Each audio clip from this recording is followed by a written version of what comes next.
Right now, save 50% off everything at Gap Factory and 50 to 70% off everything at Banana Republic Factory. That's right, 50% off or more on everything in stores and online. Save with teas starting at $6.99 and 40% off clearance at Gap Factory stores. And at Banana Republic Factory stores, fabulous tops start at $9.99 and 50% off clearance. Hurry! Search our store locator for your nearest Gap Factory and Banana Republic Factory store or shop us online.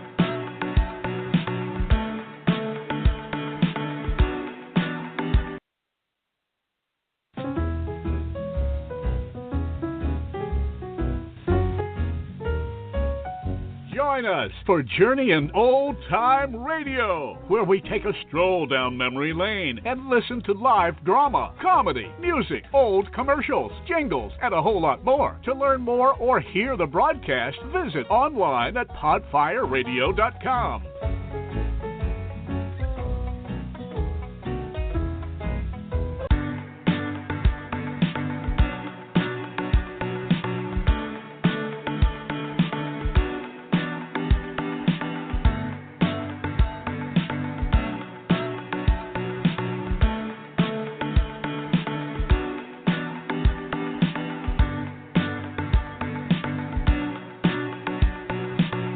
Navigating Indieworld on Podfire Radio. This is Julie A. Gerber, author of The Wicked Within, The People of Bulwark, Jenna's Story, which is available on the Radish Fiction app. I'm the president of Away We Go Media, creative director of Indie Authors Monthly, and award-winning co-author of the Forbes featured book, Navigating Indieworld. I am Indie.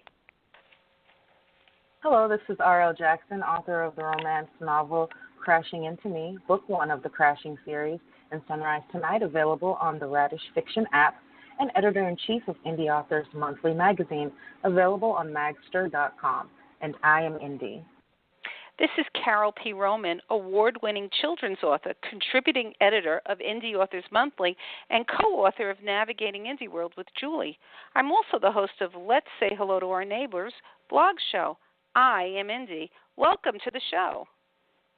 We have a very special guest today, but before we start, we want to shout out our favorite indies of the week. Historical drama, check out Marie Silk's Davenport House, which is averaging about 3.8 stars on Amazon. It's the first in a book of a family saga following the wealthy Davenport family and their servants in 1915 in America. Marie is one of the hardest working indies we all know. And Barbara R., a reviewer on Amazon, has said, a classical whodunit, light and entertaining. You will enjoy the mystery and drama. Looking forward to the next book in the series. And I want to add, there are 6 more books after that. In her debut novel, The Goblin Bride, Emma Hamm brings us to a new world divided into 2 realms. This novel averages about 4.2 stars on Amazon, and it's a fantastical universe where women are not allowed to work in the harsh environments of the mines and are left without a way to earn money. Sarah Collingwood said in an Amazon review, it was filled with vibrant cultural aspects and a beautiful world.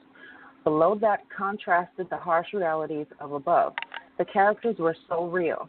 There were too many details for me not to fall in love with the world and believe that it actually existed. I fell in love with Longside Jane, and I was torn apart throughout the heart-wrenching plot. Delphian by Tim Reeves is a British spy thriller set in Wales with 4.6 stars on Amazon. It's about a secret agent who becomes an assassin with a conscience. One Amazon reviewer said the author deserves to be commended for choosing to tackle a difficult moral dilemma within his story. The case for against experimenting for medical research. I applaud Tim Reeves for being able to delve into this contested issue without sounding preachy for either side, a mark of true writing ability. And now our guest today has been featured on the cover of the very first issue of Indie Authors Monthly and has been getting much attention with his new book, Monsterland. Monsterland is on pre-sale now at Amazon.com, and it will be arriving to your Kindle October 15th. He is the son of our very own Carol P. Roman. I am pleased to welcome Michael Okon. Hello, Julie. Hello, RL. Hey, Mom. Hi. Hi. Thank you guys for having me. I really appreciate it. That was a really great intro, and those books sound really interesting. Yeah, they are. That's the whole idea. Yeah, go ahead, Julie. All right. I'm an avid fan of your self-published books. Your stories mirror real life and sometimes involve controversies we deal with in society. I believe these issues add a layer of depth to your books and push readers to think about their own life and the world around them. This seems to be an important element to many of your stories. Why is this important to you, and can you tell us if we will see this in Monsterland? Absolutely. That's a really insightful question.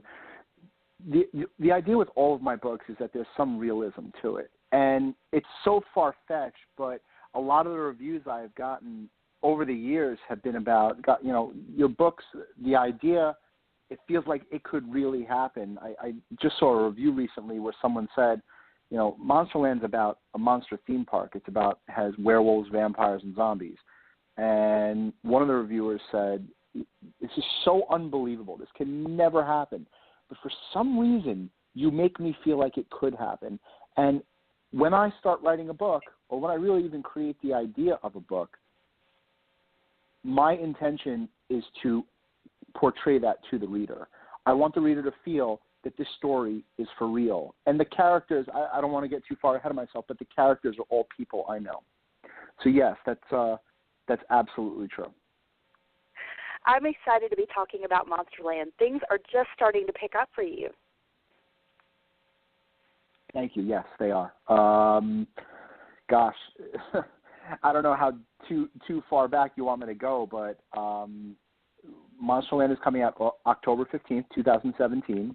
It is published by Wordfire Press, and it's been a long journey to get here. But I finally got here, and I have been advised. As you know, I used to write under the name Michael Philip Cash, and that name has been since retired, and now I'm going to be only writing from here on out under my real name, Michael Okon. I'm so happy for you. Can you tell us a little bit about Monsterland? You talked about it being a theme park for monsters, but can you give us a little bit more? Absolutely.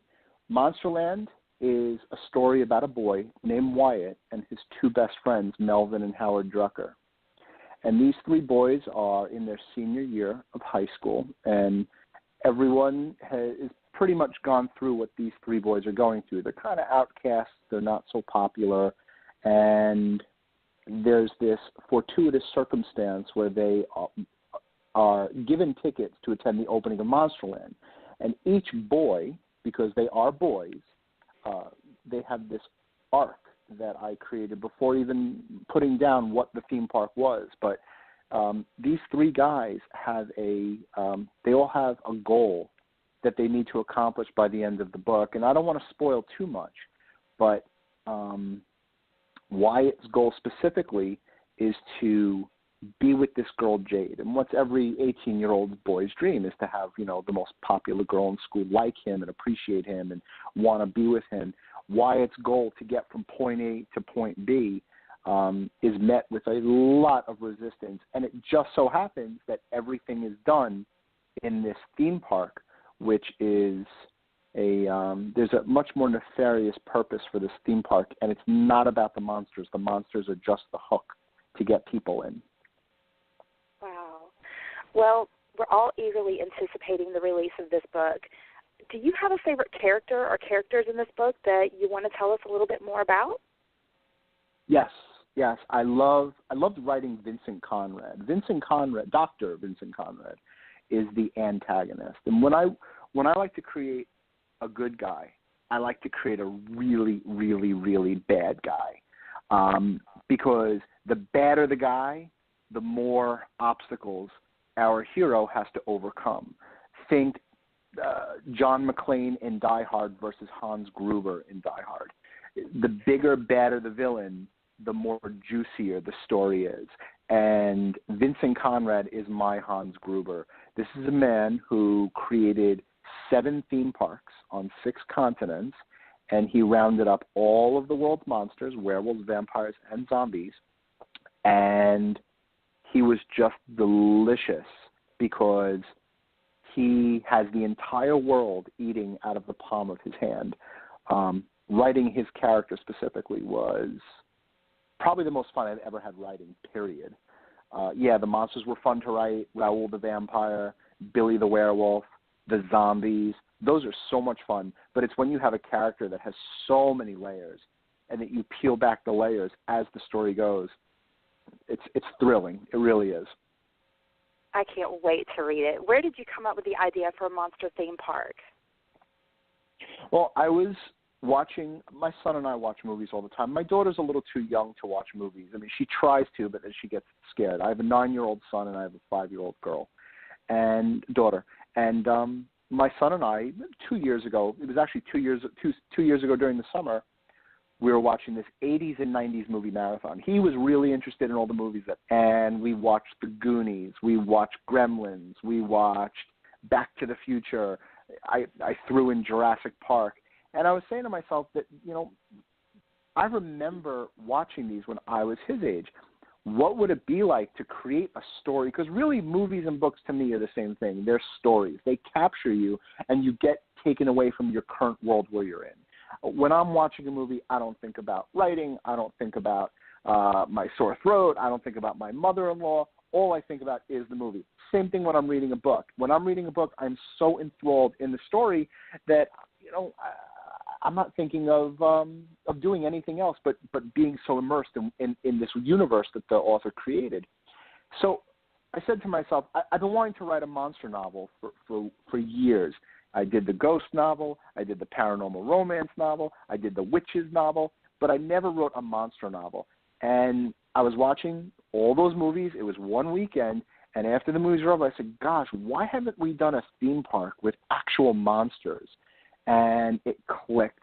I called my brother right away. I told my wife right away. I called my brother, and I said, my brother's name is Eric, and I said, Eric, I got this great idea. We got to do a theme park. I'm going to write a story about a theme park, and it's got to be with zombies. And my brother says, no, it can't be. And I said, why? Why? Because we always bounce ideas off each other. And he says, no, it's a theme park with werewolves, vampires, and zombies. And it clicked. I knew the characters' names, and I started beating it out that night. And I self-published it in October 3rd, actually, which is one of my old best friend's birthdays. I self-published it October 3rd, 2015. You have incredible talent when it comes to making your characters seem real. Do people you know or meet inspire your characters? Yes, all of them. A lot of the characters, this is like a little embarrassing, but a lot of characters are from my own psyche. Everything that these characters going through in adolescence, I went through. But they are people that I knew, and what's great about it is the themes are so universal that anyone can understand what an adolescent's going through. How is Melvin? How is he trying to reach a level of acceptance among people? Howard Drucker, how is he not recognizing when a good thing is happening in front of his face? These are all things that happen to me, that happen to people I know, people I love, and people even I like. And it literally just flowed onto the page. I mean, it was an accumulation of all people I've met over the years and me in every single character. Wow, I love that. Tell us about your journey from self-publishing author to being a traditionally published author. Wow, okay. So I'm an avid reader of self-help books. I love self-help books. And I was reading a book called, it was called How to Sell a Screenplay in Hollywood or something. I love the art. I love the craft of writing scripts. I always have. And I was reading a book called How to Sell a Screenplay in Hollywood, and there was a lady in it, and she was this entertainment attorney. And in the book, they were talking about this new movie coming out called Top Gun. So this book was written 30 years ago. And she's an entertainment attorney, and I said to myself, the day I get a contract for my publishing deal, I'm going to write this lady, and she's going to become my entertainment attorney. I didn't know her from a hole in the wall. So 2 months later, and this is around 2015, the end of 2015, I get a post on one of my Facebook posts from a gentleman in London who ran an agency, and he says, I want to represent you. And I said, wonderful, that'd be great. I'm an indie, but somebody wants to rep me to take my career to the next level. So I said, sure, what do I have to do? And he's like, I'll send you a contract. So he sends me this contract, and I can't read contracts. If somebody locked me in a room and said, you can't leave here until you decide what this contract means, I'm not a contract reader. So I reached out to this woman. I sent her an email, this entertainment attorney, and I said, hello, my name is Michael Okon. I write under the pen name Michael Phil Cash. I have it was 15 books at the time, all bestsellers, and I also wrote some self-help books under my pen name Michael Samuels. I said, someone wants to represent me. I don't know what to do. Would you mind helping me out? And she calls me 2 minutes later after I hit the send button. And she said, I would love to help you out. What are you looking for? I said, I really don't know. I don't know I can't read a contract. So she goes, well, before you sign this contract with this gentleman in London, let me introduce you to my friend in Brooklyn. And I'm a New Yorker. I live on Long Island. So Brooklyn is much easier to go to than London. So I met this guy in Brooklyn. His name is Nick Mullendore, and I had lunch with him, and he signed me to be his client. And that night, after I had lunch with Nick, this entertainment attorney, her name is Susan Grode, she signed me, and I said, "This is great. I got an attorney and I got a literary agent. Oh, this is pretty cool." And I'm continuing to write, and they're telling me, no more writing. We have to sell your book. Which book? I gave them all 15 of my books, and they said, Monsterland is it. We're going to sell Monsterland. So Nick started trying to send Monsterland to all the big publishers, and it got rejected by everybody, which I kind of expected. I honestly didn't have high expectations. So about 6 months in, Nick had a call with a lady in the entertainment industry, a lady named Kim Yao. She works at Paradigm Talent Agency, who handles all of Hollywood. And he was pitching her a romance novel. And she said, I'm not into romance novels. I'm into monsters. And he goes, well, I have this gentleman that I work with. I'm representing him. And he wrote this monster novel about a monster theme park. And she read the book he sent it to her. She read the book in a weekend. And we had a conference call that Monday. And she said, I'm going to sign you as my client, but you have to get this published. So Nick really pushed the gas pedal down. And he found this really amazing boutique publisher in Denver called Wordfire Press. It's run by this gentleman named Kevin J. Anderson. And I don't know if anyone listening knows who Kevin J. Anderson is, but I'm a Star Wars guy. Kevin J. Anderson wrote pretty much every single Star Wars novel outside of the studio system. So if you go online, Star Wars and Dune, Batman, Superman, this guy has written the entire universes in novel form. And he also has some pretty amazing novels, too. And about 2 weeks later, I got a 2-book publishing deal from Monsterland 1 and Monsterland 2. And there's now film interest. And do you have any other advice for authors that, want to take your path, that want to start working with a traditional publisher? Yes, that's a really important question. You can't just work with a traditional publisher. You have to get noticed, and in order to get noticed, you have to have a good team. And when I say team, I couldn't get to this position myself if it wasn't for the people who were helping me get to this position. My mom, I know she's on the phone. My mom in particular is my publicity manager. She's my manager. She's my mom. She's my momager. She's my publicity momager. So the entire point is that you can't just write a book and think you're going to walk into Simon & Schuster and say, all right, I'm here, I'm available. I didn't land in L.A. and Hollywood was waiting at the gate for me to arrive. Everything takes steps. You have to get clear with what you want. You have to be focused on what you want. You have to market the hell out of yourself. You have to create a brand. Author is a guy who writes a book, but he or she is also a brand. And if you brand yourself in a way, people will start to take notice. It just so happened that I was calling the people at the right time at the right place. I pretty much caught lightning in a bottle 5 times already in the past 2 years. I don't know how much more lightning I'm going to catch in the next 2 years, but it really is catching lightning in a bottle. But the opportunities are there for everyone who writes a book. If you put in the time, you put in the effort, you got to reach out and you got to network. You got to call people. And you're not just going to get into HarperCollins. You're not going to get into Simon & Schuster. Someone has to get you into those places. And the only way to do that is to get an agent. And the only way to get an agent is to meet someone who knows someone, who knows someone, who knows someone, and so on until you can get you that lunch with that agent. And it will happen if you want it badly enough. And that agent then has to get you into a publisher who's going to want you badly enough. It's not just waking up. And most importantly, you got to write. You got to be creative. You got to write, and you have to be tenacious with it. You can't let up for 1 minute. It is a business. And if you take your eyes off the business, it's like taking your eyes off a child at the top of the stairs. They'll fall down. The same exact thing with writing a book. It is a business, and you have to approach it in a business mentality, with a business mentality. Wow. You have had a lot of success writing different genres. What genre do you enjoy writing the most? It's like choosing children. It's hard to say.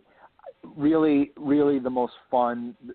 The Ghosts were great. Stillwell, The Flip, The Actor House. Those were so much fun because ghosts are just unlimited. But then again, so are witches.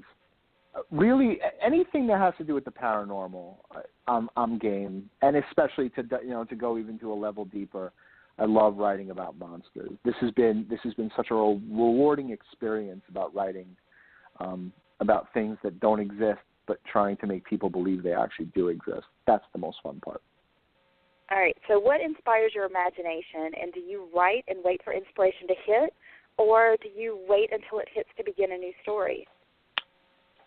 I really, inspiration comes from the entertainment value. I'm always thinking, I've always been a curious person. I always want to see how things could mesh.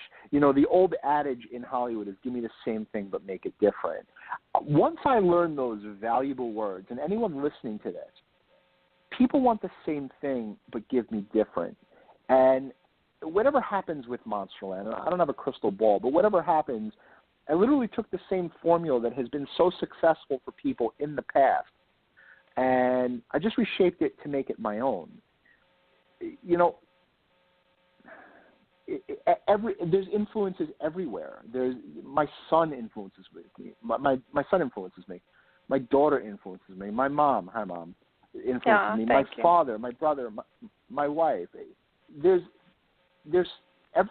influence everywhere. It's just if you want to be influenced, that's the key. That if you're just going to sit with blinders on and say, I'm going to do what I do and I'm not listening to anyone. Movies, every movie I watch, I go, gosh, how could I incorporate this into a book? Into a story. Not copy it. I don't believe in copying, but take an idea that someone has and make it your own. There's this really funny meme or many, I don't even know what you call it, but it's like this loop, and I saw it on Dead Mouse's Twitter feed. Dead Mouse is a DJ that I follow. I love his music. He was a huge inspiration to me, and it's this guy walking to another guy with a box. It was just a box, and you don't know what's in the box, but it's a cartoon. And the guy walks and says, "Here, I made this. You hold it." And then the guy walks to the next guy, and it's the same guy originally. And it says, "Here, I made this. You hold it." And it's the same guy, and he says, "Here, I made this, you hold it." And it was the most brilliant GIF that you see online because that's exactly what it is. Yes, people are comparing Monsterland to Jurassic Park. Yeah, it's a theme park. Yes, they're 100% monsters. It hasn't been done yet. It's been done with dinosaurs, but not with monsters. So again, give me the same thing, but keep it different. And influences everywhere. Music, by and large. Not even my kids, not even my family. Music, by and large, was the most influential thing. I get all of my creative juices flowing when music is blasting. It takes me to another realm. I can't explain it. I love that. Can you tell us what you're working on now? I can. It's top secret. No, I'm just kidding. Monsterland 2 is in the books. It's got to get edited by like 1,000 people. It's going to come out next year, and I am knee-deep into Monsterland 3, and I already started beating out Monsterland 4. So it's definitely going to be a series. Whether the film interest, continues on its trajectory, I don't know. But all I know is that getting to this point, starting out as an indie, starting out as someone who self-published their work because they love to write and they love to come up with ideas and to tell stories, and getting to this place where you're published and you're working with people, professionals who really want to see you succeed, it's very rewarding. And just writing Monsterland 3, it's taken on a whole new meaning. There's this different creative juices flowing. Not to say before in the indie world it wasn't creative, because it was, but there's a different level to the creativity. I can't explain it. It seems sharper. I don't know if that's the right word, but there's a different feeling to it once that you get over that hump of becoming a published author. Wow. All right, so tell people where they can find your books, and also let them know where they can find you. They could find me on the North Shore of Long Island. I don't want to give up my address. I don't want people coming to my house. No, we don't want to do that. I know. I'm teasing. I try to keep things light. So I have a brand new website with my real name. Yes, it's my real name, michaelokon.com, OKON. And you could find me on Twitter. I am Michael Okon. On Facebook too. I am Michael Okon. And the book's going to be coming out October 15th, 2017. This is a big thing. We're really excited. My family has been so supportive, and again, I couldn't have gotten to this point if it wasn't for them. I would have never ever gotten here for people, friends, and family who supported me during this process. And that's it. Wow. Thank you so much for joining us, Michael. It has been a real treat. Everyone, you have to go out and get this book because it is something you do not want to miss. Thank you, Julie. Thank you, Earl. Mom, I'll talk to you later. See you tomorrow. All right. See you guys. Have a good night. Thank you guys so much for this. I really appreciate it. Thanks, Thank you. Michael. Thank you. I'm Julie A. Grover, and you've been listening to an interview with author Michael Okon. Watch for Monsterland, his upcoming release that has already reached #1 in new releases and pre-orders on Amazon. Stay tuned to Navigating Indieworld Radio Show. We'll be right back with some indie tips and shout-outs.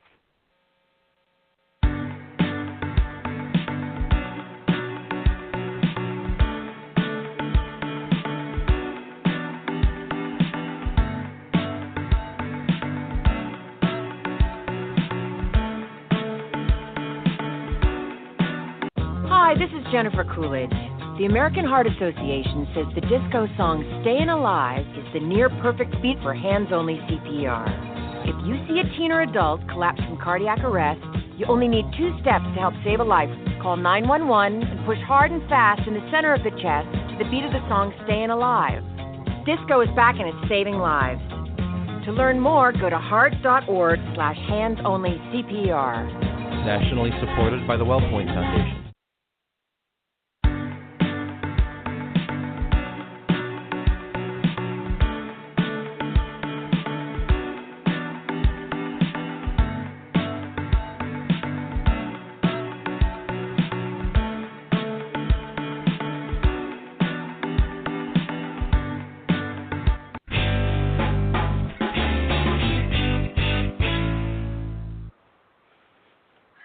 Welcome back. You're listening to Navigating Indieworld on Podfire Radio, and this is your host, R.L. Jackson, with Carol P. Roman and Julie A. Gerber, the co-authors of Navigating Indieworld, A Beginner's Guide to Self-Publishing and Marketing Your Book. That was a fun interview with Michael, and I just want to do one shameless plug, so you have to bear with me. He would not have gotten known. You know, he credited me, which is really sweet. But, you know, without the help of Julie A. Gerber and Away We Go Media, and I really have to say this because both Michael and I are not social media people, and without Julie, you know, Julie, you really put him on the map. Oh, thank you for that. But, you know, I've never met more hardworking authors in my life. It, you know, has been a real treat to watch you both. You've both been so inspiring. You know, I've loved it. This has been one of the highlights of my life. I got to tell you, it has been meeting the both of you and doing what we do. I have to tell you, it's really been a highlight for me. For me, dreams coming true, and not only that, I'm watching it unfold for my kids, and it's just really thrilling, you know, because Michael is such a generous person, and he includes everybody in his joy and his. How he included his wife and his kids and his brother. He just always includes. He's just the most gracious. You know, if I can, like, you know, just really brag a little bit. He's a really terrific kid, and it couldn't happen to a nicer person. I just want to say that Kirkus Reviews said that the adventure ramps up to an enjoyable gore-soaked finale, full of both mayhem and heart. And Scott Neufer from the Forward Review mentioned it is the deepening of the plot that elevates Monsterland above standard monstered fare. The novel will prove an entertaining and thought-provoking read for both teenagers and adults. Wow. I'm definitely going to be checking that out on the 15th of October.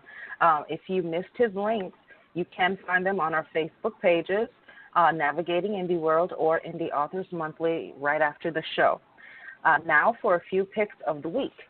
Check out this hot new release. It's averaging 3.8 stars on Amazon, and it is Hide in Time by Anna Faversham. One reviewer had this to say: I'm not a fan of historical romances. I'm a wholesome suspense, modern romance, sometimes time travel author and reader. I like on-the-edge, modern page-turning surprises and action, a lot of it. But Hide in Time is a well-written, delightful read. The reader is taken back and forth between the past and present quite a bit, and the reasons will have you smiling and nodding in agreement. This author has written a fine book, and anyone who's into these types of genres will find it an entertaining story. On top of that, the storyline is clean and wholesome.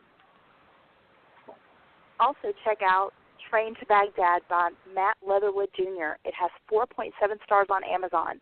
It's a military thriller about a young Marine corporal who must come to terms with his personal fears and the terrible stress soldiers face. Ambriel, a reviewer on Amazon, said, anyone who seeks to understand the soldiers that help defend our country and its interests would do well to read this book. Here at Navigating Indie World Radio Show, we want to say thank you to all who have served, past and present. Amen to that. Chris Wright, The Alliance, the Ewok Chronicles, averages 3.8 stars on Amazon and is a fun space opera involving dystopian societies and alien invasions. Amazon reviewer Eric Martin Willen said, if you're looking for a great new read with many surprises, then you will enjoy this new story. The Alliance is a story anyone can read, and if you don't like sci-fi, then you definitely will after you read this book. Wow, so Michael has really come a long way. There are a lot of authors out there that are, they're either self-published or they're traditionally published, or they start out one way and move to the other. There's also hybrid publishing. Do you want to talk more about that?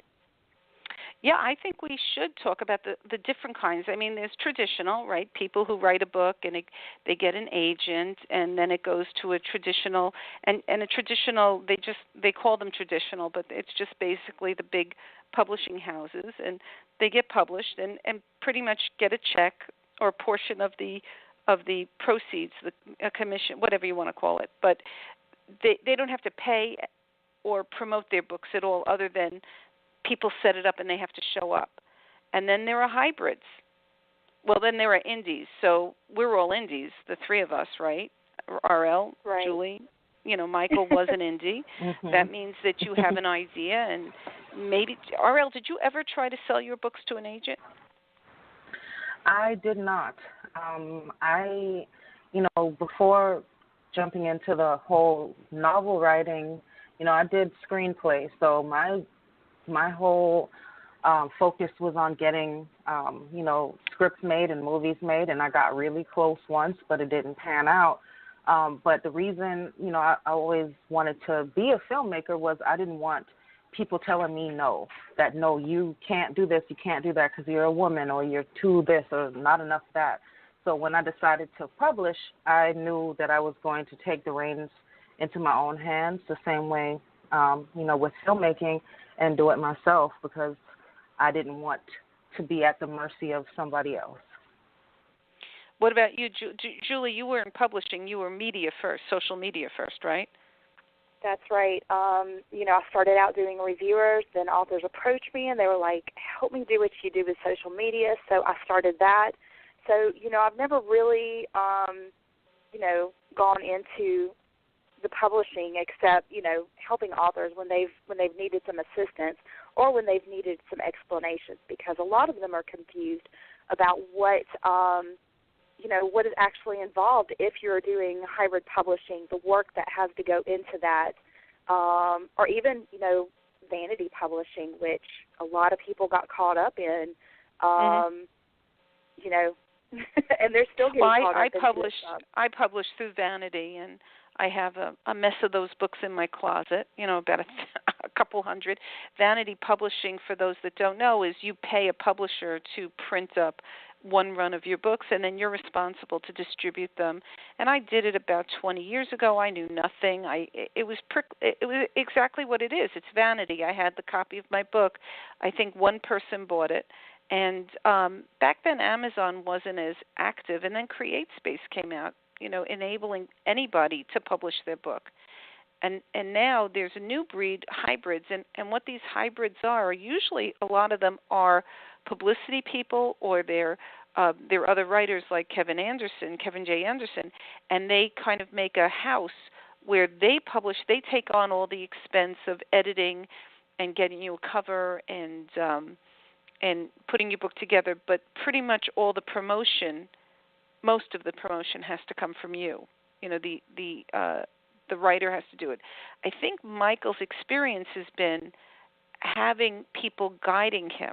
I think that's what he was trying to say in his interview, that the difference between being independent, you write your book, you depend on your friends, you depend on your writing buddies, you depend on your social media person to kind of help you and tell you go in this direction or that direction.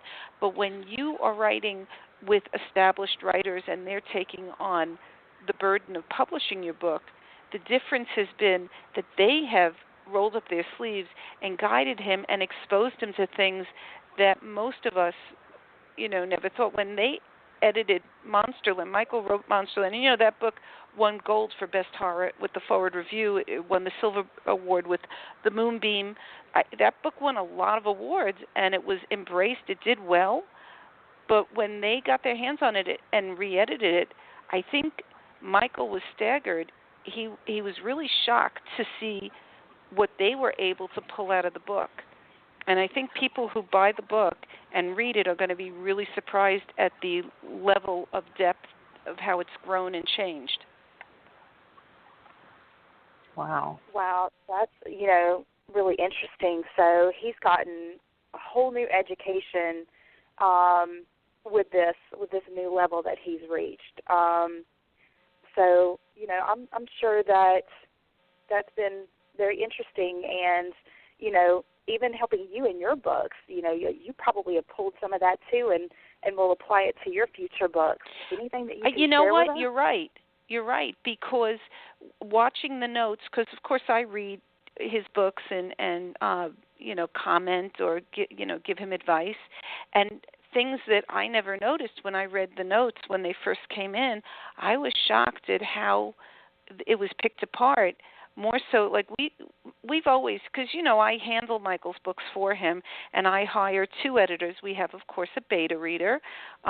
She's pretty well known around here, so we have a beta reader, and then I do hire professional editors, and yet with the publishing house, the editing was such a different. It kind of like I said, oh, that's the difference. Do you know what I mean? It really opened my eyes that there's this whole level that as an indie I've never even seen. Kind of like that part in The Wizard of Oz when everything's black and white and all of a sudden it becomes color. Do you remember that minute in The Wizard of Oz? Right. Yeah. That's kind of the difference with this. Like, I love being an indie, so don't get me wrong. I love the freedom. I love to do what I want. But having kind of like a parent take your hand and say, no, listen to me, go in this direction. Sometimes you need a parent. You know what I mean? It feels good. And I'm curious to see how well the book does. I mean, we've had our experiences with it as an indie. I'm curious to see how it does as a traditionally, but as a published book by a publishing house. So I'm curious to see what the difference is. But I'm really excited for him. I think watching it's like a Cinderella story come true. Maybe we'll call him Cinderfeller. So. I feel the exact same way watching, him grow and have this opportunity. It's been wonderful, and to be a part of it from early on, way back, right. And see good things happen. I'm so happy for him. Thank you, Julie. And it's not easy to get a traditional publisher. A lot of people think that you can just submit your own stuff to the website, and that's not the case at all. You have to hire people to get them your manuscripts because they often won't even look at it if you submit it yourself. Well, that's what I advised Michael to send it in, and most of his letters came back unanswered. Michael was also a screenwriter, RL. So he sent out and it always came back. He couldn't get an agent if he stood on his head, and it's just kind of kismet because when it falls into place, it just falls into place. And there's a lot of really good indies out there, and they just don't get noticed. Again, we always talk about this because either they don't have their book properly edited, they don't do what they're supposed to do. As far as a good cover, there's so many pitfalls to getting to that place. I think that it's really hard to get to the end game. And it really is. Yeah. I mean, if you don't have connections, and even sometimes having connections doesn't help, depending on what those connections are, but it's really hard. Like, I have a lot of friends in the industry, and having them as friends doesn't necessarily do anything for me because you still have to follow that formula of getting an agent and pounding, the pavement to get that goal, and it's just not always as easy as people think it is. It isn't. I mean, and who knows which way it's going to be. Michael has a kid from high school who had 2 books published by by one of the top 5. I think it was Simon & Schuster. And his book came out. He has 5 reviews. They never tried to get him more reviews. He had a second book come out. It has no reviews, and he never published again. So, you have to hope. It's like there's, like he said, like he feels this has been really exciting watching it happen. So he feels he's caught lightning in the bottle, and that's exactly how it feels. But he still has a lot more storms to go. Like he has to hold that glass out and try to catch lightning another few times. A nice few times. We're not even halfway there. To see how the book does, and if they'll, give him. He's got the other one which is coming out next year, and he's got 3 and 4 in the works, but. You have to see if they're even going to buy it. They bought a 2-book deal. They signed him for a 2-book deal, but we don't know what's going to happen. I mean, I'm hoping that they're going to take a 10-book deal from him. Right.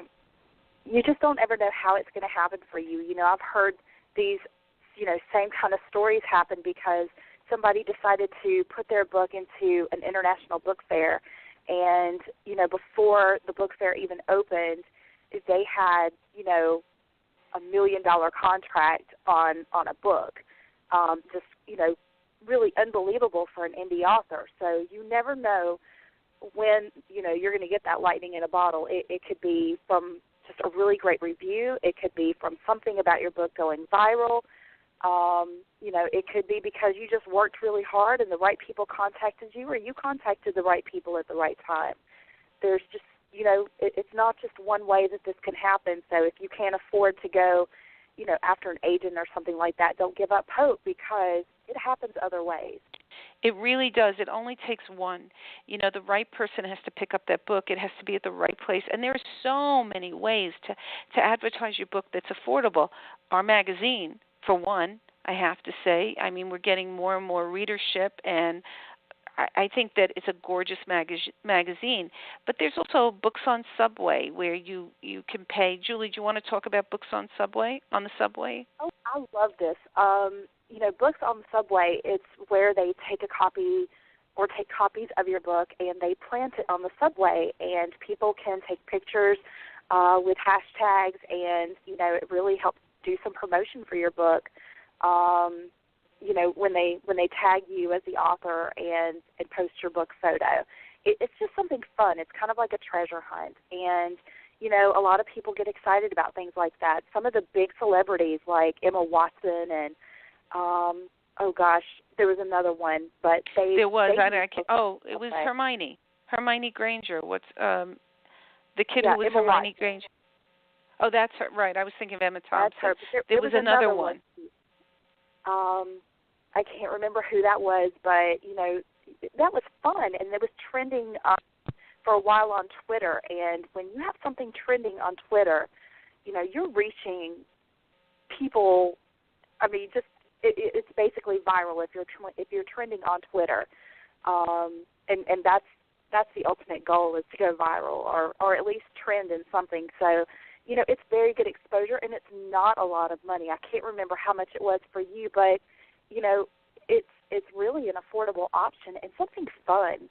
People like fun stuff, something that is going to stir interest, and, it may get you exposure that lasts more than a few days. So, that's always a good thing. I feel like you get a good bang for your buck there. You really do. You had to purchase the books and mail them to them, and then they left them all over the New York City subway system, and people would pick them up and read them. And like I said, you just don't know who's going to pick up that book. Maybe it's a production assistant. Maybe it's an editor. Who knows? It could be that the book is going to be laying in a doctor's office. I carry his books around everywhere, and I give them out to everybody. So, was it lightning in a bottle? Was it like by chance? Yes, certainly he made the phone calls, but we built his presence online, and we did it with relatively little expenses. We did a lot of things, and now you brought up a new thing. There's a party, like a Tupperware party kind of thing, but only it's books. I don't know the name of it, Julie. That's right. You can do Facebook parties, you can do Twitter parties, and basically it involves getting everybody together and saying, hey, we're having a party, meet us here, and you schedule for, I usually do it for a weekday in the evening hours after people are home from work or school, and you run it for about an hour. Sometimes, if you wanted to do an all-day event, you could, but you do some giveaways, and you come up with some photographs, and you put different things on those photographs. You try to get some interaction and really, stir up some interest. Like we did one for Michael, and we posted about witches, and we had photographs of witches. Can you identify this witch? For Carol, I've done one about pirates, and we did pirate quizzes, and what's your name in pirate language, and we had a lot of fun. We had people come up with their own little pirate song, and the person that had the most likes would win a prize. So you don't have to have big prizes. It can be a Kindle copy of a book. It can be a paperback. It can be, something like a little $5 gift card to Amazon or PayPal or something like that. But, it doesn't have to be big people get excited over things like that, and it's a great way that they can introduce their friends to you when they invite people to come join. So it's a good way to pick up new readers and really reach out and connect to your fans. I agree with you, and I think that the biggest mistake that indie authors make is that they don't reach out in the community and say, help me, tell me what to do. And I mean, you know, you and I connected over the social media. RL and I connected because we were looking for an inexpensive way to advertise. RL, do you want to bring us around to the end of our show? Sure. Okay, let's see. But just wanted to say, you know, when you mentioned how we met on Goodreads, you know, that kind of tied into the whole needing, you know, some guidance and some help. And you were the loudest voice in like a sea of a million people who just asked questions and nobody had any real, you know, guidance to give. And you were, you know, one of the people, the loudest person, and that's how I found you. So thank you for that. Oh, thank you. Ariel, that is the sweetest thing. It's the truth. I mean, it really is, because if not, then I don't know, you know, what would have happened. But, you know, I'm glad that, you know, it happened the way it did, and that's, you know, something I'm proud of, both of you guys, because once I, you know, found you, I found Julie, and it's just been kind of awesome ever since. Well, I think we all work well together. Yeah, don't forget. So too. Yeah, don't forget, if you missed the links from our guests today, you can find them on our Indie Authors Monthly or Navigating Indieworld page on Facebook. Also, look up the Navigating Indieworld, discussing all things indie group on Goodreads, or our Indie Authors Monthly magazine for authors and readers Goodreads group. Next, we just wanted to say thank you for joining us. I always enjoy these little talks. Yeah, we always seem to run a little bit over at the end, but it's just been fun. So. Well, it is. It's like it's so much fun. Thanks for joining Navigating Indieworld. This is Carol P. Roman. I am proud. This is Julie A. Gerber. I am strong. And this is R.L. Jackson saying I am indie. Thank you.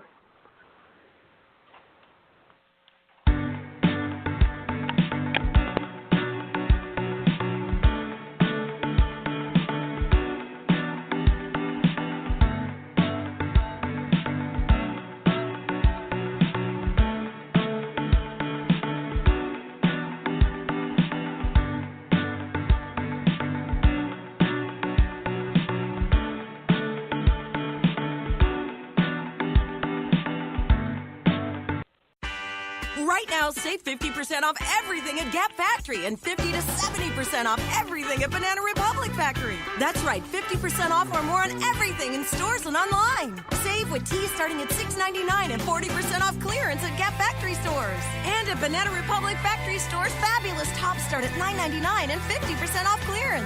Hurry! Search our store locator for your nearest Gap Factory and Banana Republic Factory store, or shop us online. Hi, you've reached the High Fashion Hotline. Hi, my family is hosting a barbecue for Labor Day, and we need our style to look smokin'. Try Old Navy. You guys will look BB cute. Old Navy? Yep, right now at Old Navy's Labor Day sale, the styles your family loves are all 50% off. Get 50% off all jeans, dresses, and tees. 50% off all jeans, all dresses, and all tees? You bet, all 50% off at Old Navy and OldNavy.com. Honey, get those dogs off the grill. We're going to Old Navy. High Fashion, Old Navy. Valid 8/31 to 9/4. Excludes licensed men's packaged and clearance.